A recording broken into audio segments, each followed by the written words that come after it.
So what happens if you mess up? We talked about this a little bit before, but remember that a breach of duty, you've done something wrong, that something in those rules, you may be held liable and accountable for the agent's misconduct. So if a seller has an agent that's not doing their job very well, they may actually be held responsible for that. So a seller can be liable for lots of other things too. And according to the Unfair and Deceptive Trade Practices Act, not only can they be liable for whatever damages there are,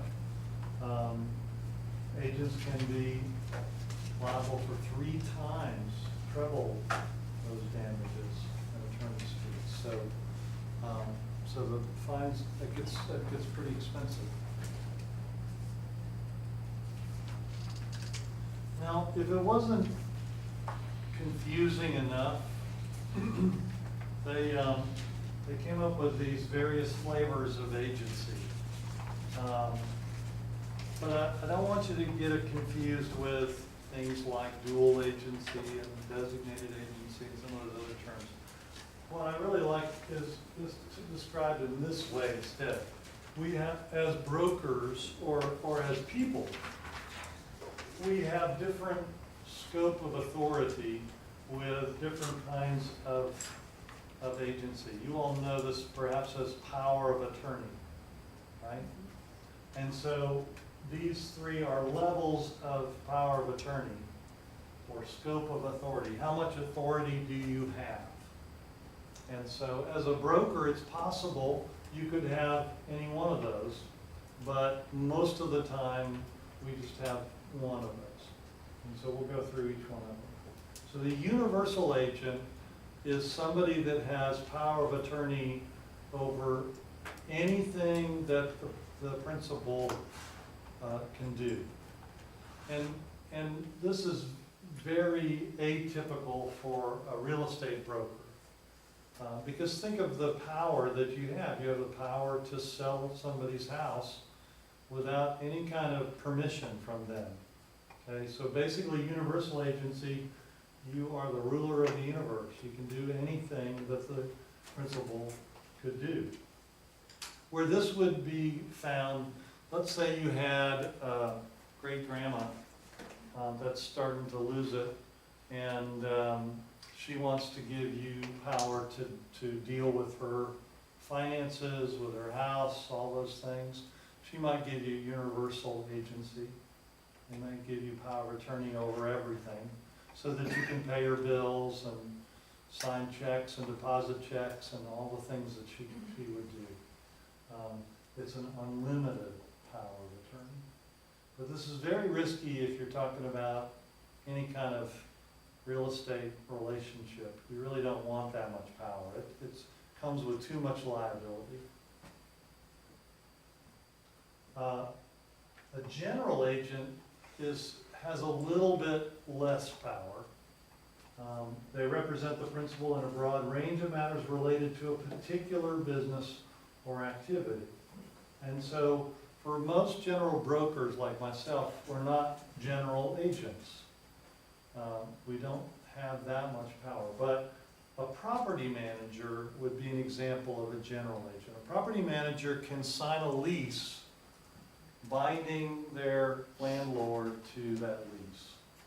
They can pay bills from the seller's account to, pay the plumber and pay the, if they need a new water heater, to buy a new water heater and that kind of stuff. So they do have a significant amount of authority, but it's limited in scope just to that particular business or that house or that apartment complex or whatever it is. And so general agency has a scope of authority a little bit less than universal, well, significantly less than universal. And then special agent is a typical real estate firm's type of agency. This represents the client for one specific act and there is no decision-making authority. So I can't decide which of the 5 offers that we got that they should accept. I can't decide that. I can present all the offers, I can recommend, but they have to make the decision. And oftentimes, their decision isn't what you thought it should be. You can recommend how much they list the price, they list the house for. They may or may not follow your advice, right? But you can't arbitrarily decide, well, I know they didn't think that was a good price, but that's what I'm gonna put in the MLS. No, can't do that. So we're basically advisors, we're consultants, right? Now, an exception to that is sometimes we'll have clients that are, let's say a seller is out of town. They've already sold, they have their house under contract, and they move out and they move to California. And they've signed the deed already, or they've made arrangements for the deed to be signed and then sent back to the attorney. But the last thing that usually comes out is the settlement statement. And they may be making changes even the day before the closing. So oftentimes in that situation, the seller will give their agent the ability to sign the final settlement statement in their stead. Now, typically we'll have gone over that. Maybe we sent them a copy of it by email and we've gone through it and make sure they understand. But beyond that, if everything looks okay at the actual settlement table, the agent may sign it. But they have to get a special power of attorney to increase their power beyond this. To do that. Any questions about those 3 flavors of agency? I hate the fact that they're using those same terms. It really is more about the scope of authority, about how much authority you have as an agent, than it is about,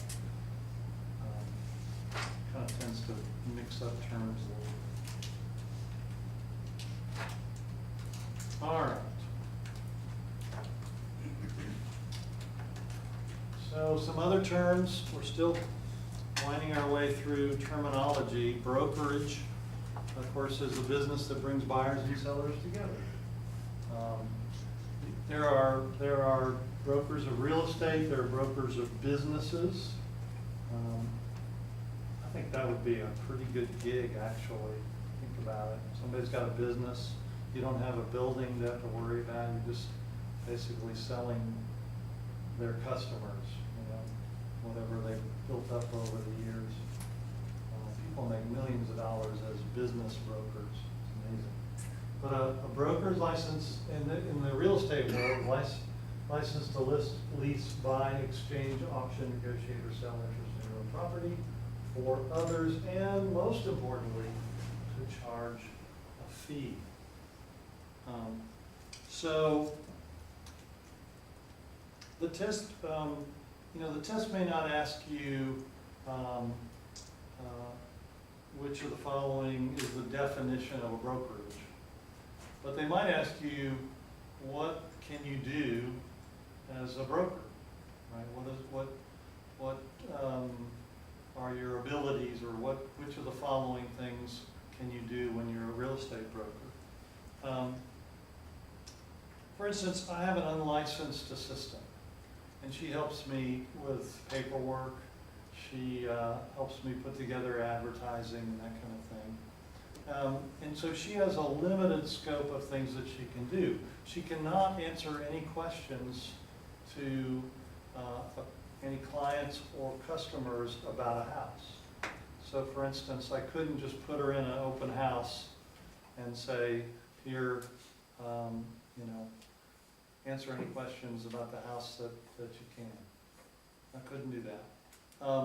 If she might be able to make an appointment for a home inspector, or to send the inspection to a buyer, the report to a buyer. But she couldn't help to negotiate those repairs between the buyer and the seller. That would be something that only a broker can do. So let's see. Can an individual sell their own house? Mhm. Yeah.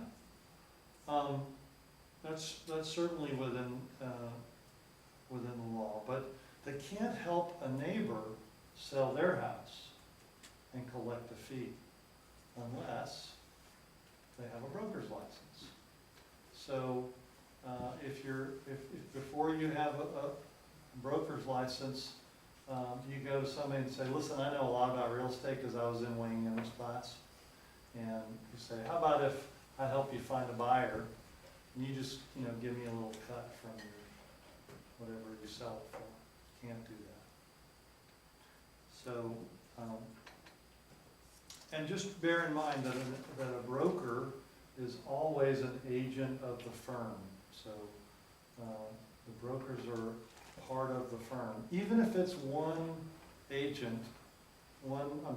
broker in a firm, they're still a broker of the firm. They're an agent of the firm. We talked about that yesterday. And a provisional broker, you all know you're all going to be provisional brokers in a few months, right? Right? Yes. Yes. So I encourage you to go out and take those classes that, even though you're going to be sick of taking classes, you have to take 90 hours of classes over the next 3 years so you can get rid of that provisional status. And some people take them in a row, try to get them out of the way as soon as possible. Certainly that's not a bad idea. You may be sick of taking classes before it's all over, but it's kind of good to get that out of the way. The thing is, as a provisional broker, there's some things you just can't do. And so it's really a good thing to get that out of the way as soon as possible. And then, of course, we have the broker in charge, or BIC. If you were to talk to most non-real estate people and talk about a BIC, they would have no idea what you're talking about. The broker in charge is the manager of the office usually. Some companies do it a little bit differently. They're oftentimes an employee of the firm. Am I an employee of the firm, Valentine? No. I am an independent contractor. And so, and I displayed yesterday how little I know about taxes, but the broker in charge at Allen Tate is an employee. And in fact, one of my good friends who's a broker in charge at the Oak Ridge office, she tells me that whenever things just get really crazy and, having a hard day, brokers coming in and complaining about stuff or bringing really hard situations to her, she just pulls out her insurance card and her last paycheck stub and says, oh yeah, that's why I'm doing this. Because as an employee, you're gonna have a regular paycheck, right?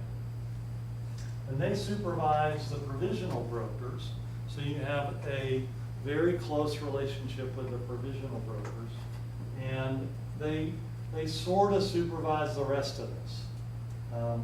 I tell my broker in charge all the time, I think she has one of the hardest jobs, because she is supposed to be managing us, but we don't work for her. So it's not like a company where you're working for the manager and the manager is, telling you to do stuff. And so, we'll have a sales meeting and, it's sort of, if you want to come, you can, and if you don't want to come, you don't have to. She can't make you come to the sales meeting. So I go to most of them because I think there's helpful information there. But there's some brokers that are like, nah, I don't want to waste my time going. I'm busy, whatever. And so it's sort of like herding cats a little bit.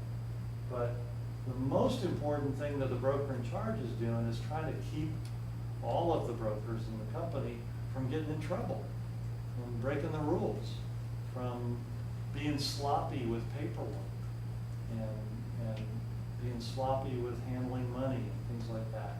And I can tell you that I have certainly made my share of mistakes that have then consequently been caught by the broker in charge or the office manager or my assistant. And I just thank goodness for having them around, because it keeps me from getting into big trouble. Sometimes, they don't catch things. Sometimes they make mistakes too, but it's really helpful to have that. And I go to my broker in charge regularly to ask, what do you think about this situation? How should I word this? How should I respond to this dumb other realtor? So they're pretty important. At Allen Tate, the brokers in charge do not list and sell property, which is really helpful because you're not in competition for listings with your broker in charge. You know, some smaller companies, the broker in charge is doing most of the listing and selling. And they might have a buyer's agent, or they might have, you know, other brokers doing other things, but it varies from one company to another. Any questions? Yeah. Now, is your assistant employed by you or Allen Tate? That'll be you, right? Say that again. Your assistant? My assistant is employed by me. She has to have some permissions through the company. She does have her own company email address and phone and all those things. She sits at a desk right next to mine. So there's some, and I pay a little bit of extra money so that she has those privileges. I also pay the MLS for her to have rights to the MLS to be able to get information and all of that. You have to be careful with the kinds of things that she or any unlicensed assistant does to make sure that they're not doing things that a licensed person has to do. I thank goodness every day for her, because she keeps me out of trouble. And it allows me to do other things. Now, you know, when you first get into business, you're probably not going to have an assistant. You got to have a little bit of income in order to afford that. But when you get to a certain point, having an assistant frees you up to be able to prospect and you know, get more business. And so that's why we do that. The term cooperating firms, we talked about this a little bit yesterday, the fact that we put information into the MLS so that we can cooperate with the other companies that are part of the MLS. And that cooperation includes a promise to compensate them as stated in the MLS. So we'll say, we'll give you 3% if you sell this house, or 3.5%, or whatever it is. And that compensation is agreed upon in that. Now, if anything changes, of course, you got to make sure you keep that up to date in the MLS. But it is quite frequent that when you list a house, some other firm is going to sell it. The nice thing about being in a big firm like Allen Tate is a lot of times you do have colleagues that are selling the house, though. All right, so we've talked about agency, and we have a little bit more to talk about in terms of the kinds of agency that can happen, but let's talk about how we create an agency relationship. We have various contracts and agreements. So we have a listing agency contract between a seller and the firm, buyer agency, buyer and the firm, a dual agency contract, which is not a separate piece of paper, but it is a separate sort of add-on, and we'll talk more about dual agency in just a minute. The property management contract. Who's involved in a property management contract? Who's going to be a party to that? A landowner? Yeah. A landlord, and the firm, right? You have a property management contract. You could have a tenant agreement. It would be like a buyer's agency, this tenant representation contract. I can tell you, I've worked with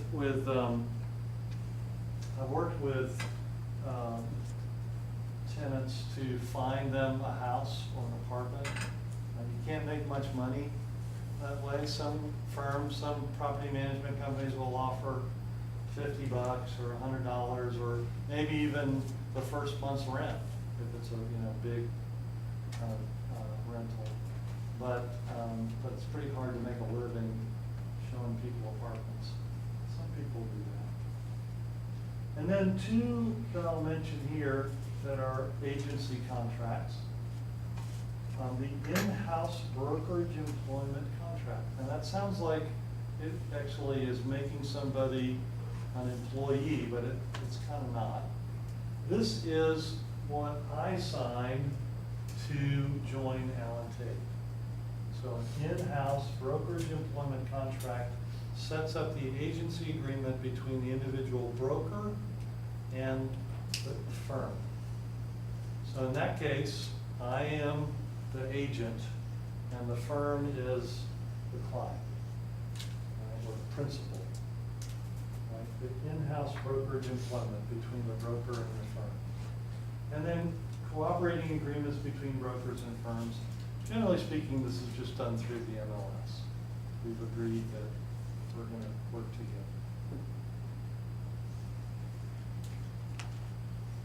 Now here's a type of agency that you want to avoid. It's called implied agency. So this is when you act as if you have authority to do something. The public thinks that you have the authority, but you really don't have any agreement with that person to act as their agent. How might this happen? Well, somebody calls, says they want to look at a house, and you show them that house, and then they say they want to look at another house, and you look at another house. And so you're showing them houses, you're telling them about various kinds of things. Maybe you give them the names of some mortgage brokers. What are you acting like? Acting like a buyer's agent, actually. And if anybody, followed you around and watched you doing all this, they would think you're a buyer's agent because you're doing all the things that a buyer's agent does. But if you never talked with your buyer about being their buyer's agent, and this is what comes with that, you are doing so, you're doing so by implication. It's implied but not expressed. You don't want to work in this fashion. We want to work and make sure that our agency is expressed. So you specifically talk to the buyer and you say, here's how I can work with you. I can work with you as a buyer's agent, and we could do it just by an oral agreement for now. Or if you want to go ahead and sign the paperwork, we can do that as well. We just have to do that paperwork before you make an offer. Or perhaps I can work with you as the seller's agent. So if you don't hire me to be your buyer's agent, then I would be working for the seller. And if that's the case, then anything you tell me can and will be used against you. I have to tell the seller. So I just want to make sure that it's clear, and it's your choice. So hopefully they will hire you to be their buyer's agent. But this idea of implied agency is illegal in North Carolina. You do not want to be a secret agent, right?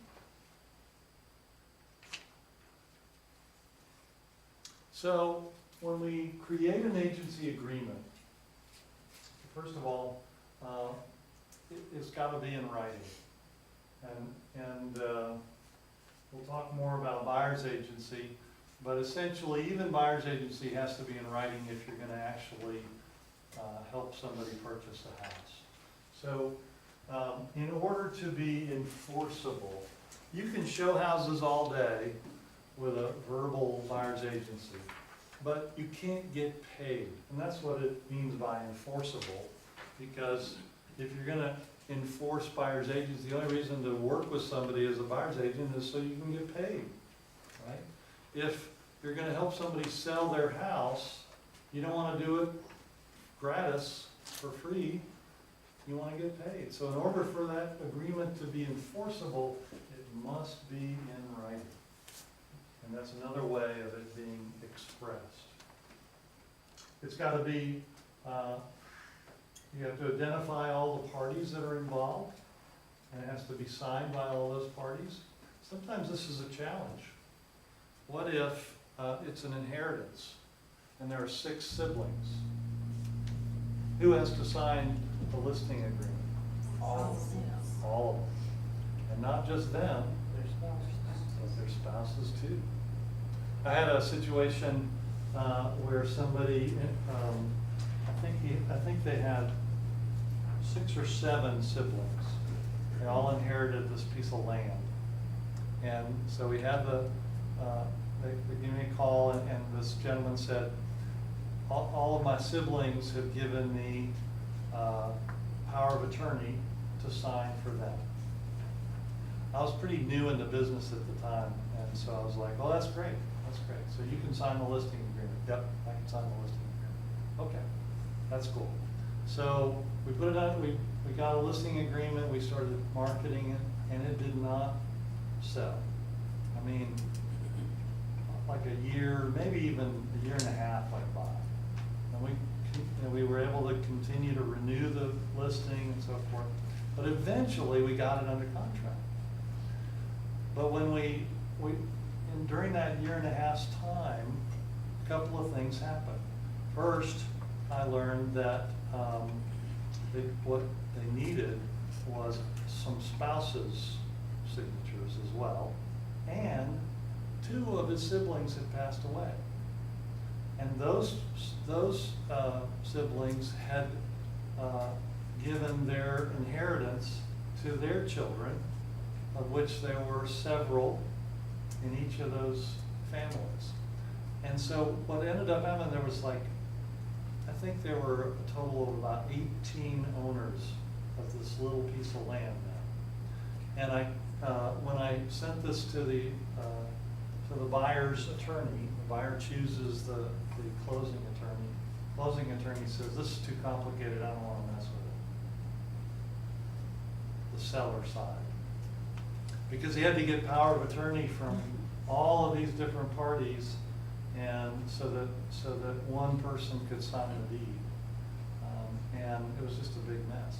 So I had to go find another attorney to work out the seller side while the buyer side was using this other attorney. So it can be a real mess, so you really want to pay attention to that.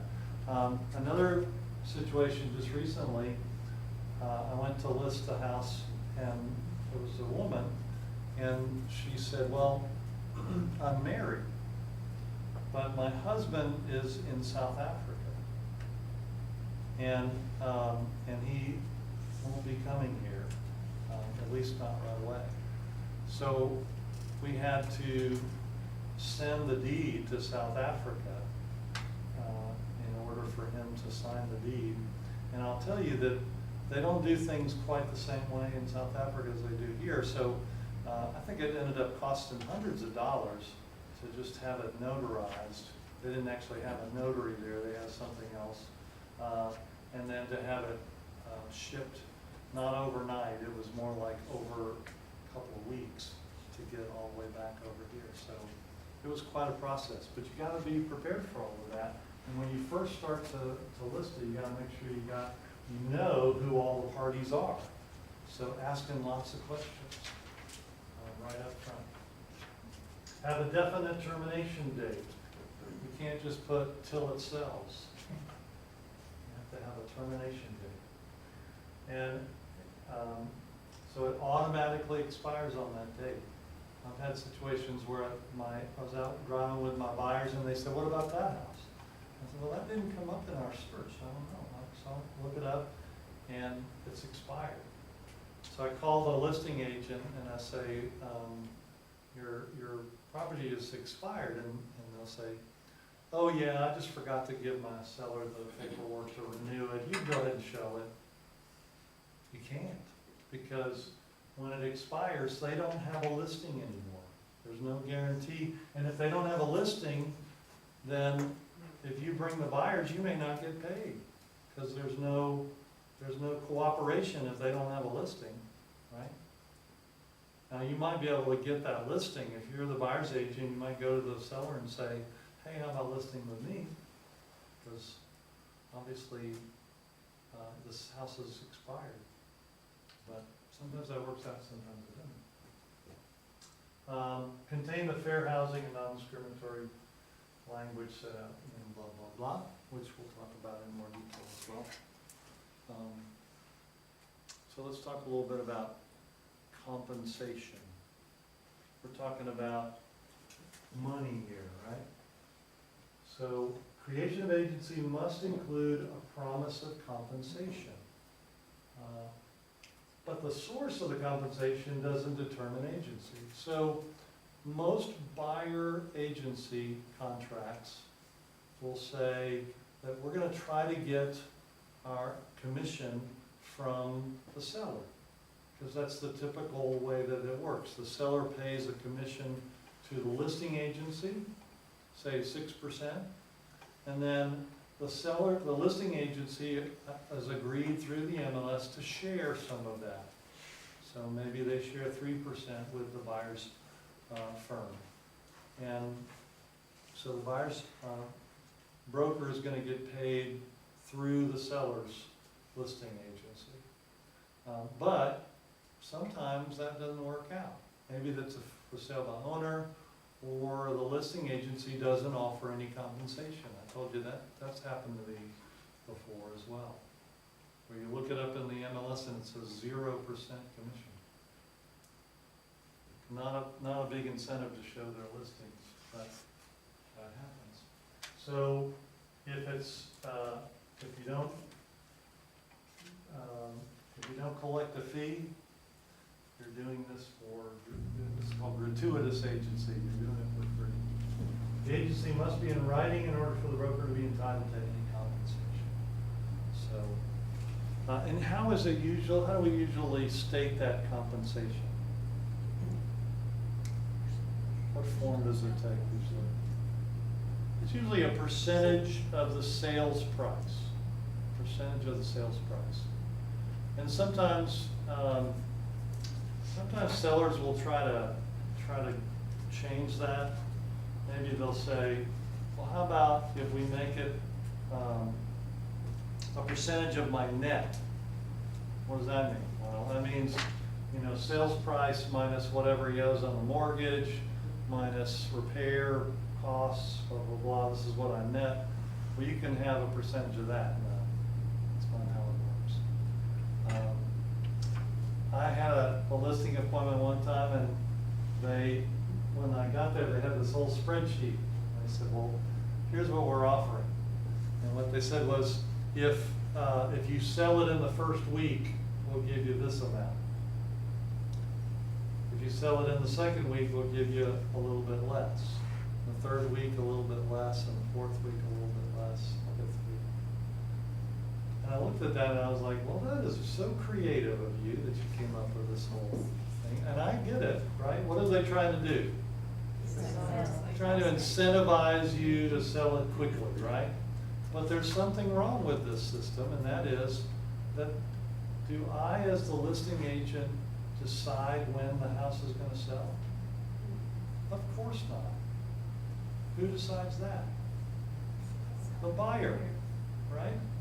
When a ready, willing, and able buyer comes along. But if the house is overpriced, that might be 3 years from now. Right?